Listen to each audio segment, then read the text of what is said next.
Hello and welcome to The Update. I'm Heidi Tiltons. The Treasurer admits the latest interest rate hike will sting many Australians already struggling with the rising cost of living. As expected, the Reserve Bank Board has announced another 0.25% increase, taking the official cash rate to 3.6%.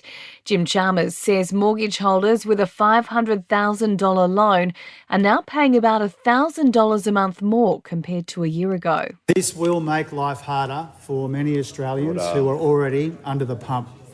This was expected, it was flagged, the markets anticipated it, but it will still sting. But Shadow Treasurer Angus Taylor says the federal government could be doing more to keep inflation in check. The truth is this, that at a time like this, Australian households are having to rein in their spending.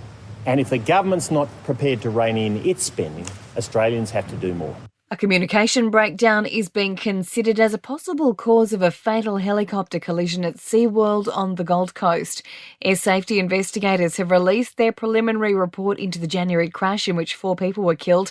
ATSB Chief Commissioner Angus Mitchell says not all communications are able to be recorded at the local aerodrome, but other pilots have been questioned about what they heard. They did not recall the pilot of that helicopter making a standard taxiing call, thereby announcing their intentions to depart. Now, this does not necessarily mean that a taxiing call was not made. The Greens say they're prepared to compromise with the federal government on plans to reduce Australia's emissions. Labor wants to reform the safeguard mechanism to force around 200 big businesses to cut their carbon pollution more quickly. The Greens insist they won't support the change without a ban on new coal and gas projects. Software giant Atlassian is slashing 5% of its workforce amidst the economic downturn. The Australian company's co-founders have sent an internal letter to staff letting them know 500 full-time employees will be made redundant, describing it as a difficult decision. There are calls for a royal commission into the Perth Mint. Explosive details have emerged that the Mint was selling diluted bullion and covering it up.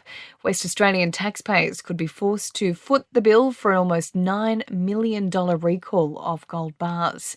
Sally Rugg has failed in her bid to return to the office of Federal Independent MP Monique Ryan. Ms Rugg had been working as Dr Ryan's Chief of Staff since last May. She claims she was pushed from the role after raising concerns about unreasonable work hours. The federal court has dismissed her application. In sports, Steve Smith will once again captain the Australian men's test team after Pat Cummins was ruled out of the 4th and final match of the tour in Ahmedabad. The match begins on Thursday. AFLW star Lucy McAvoy's arrived in Sydney after signing a long-term deal with the Swans, and Aussie Thanasi Kokonakis is through to the final round of qualifying at Indian Wells. In entertainment news, it seems Avril Lavigne and Tyga have confirmed those romance rumours. They've been spotted locking lips in front of cameras during a party in Paris and walking hand in hand. The Backstreet Boys have stripped off for a yacht cruise around Sydney Harbour, the iconic boy band taking time out between their arena concerts with a dip and paddleboarding lessons. And Harry Styles appears to have had some posting regret while in New Zealand. He deleted a gym selfie, which fans went crazy for as he was wearing a 2012 One Direction shirt. And that's the latest from the Nova Podcast News team, but we'll see you tomorrow morning for another episode of The Update.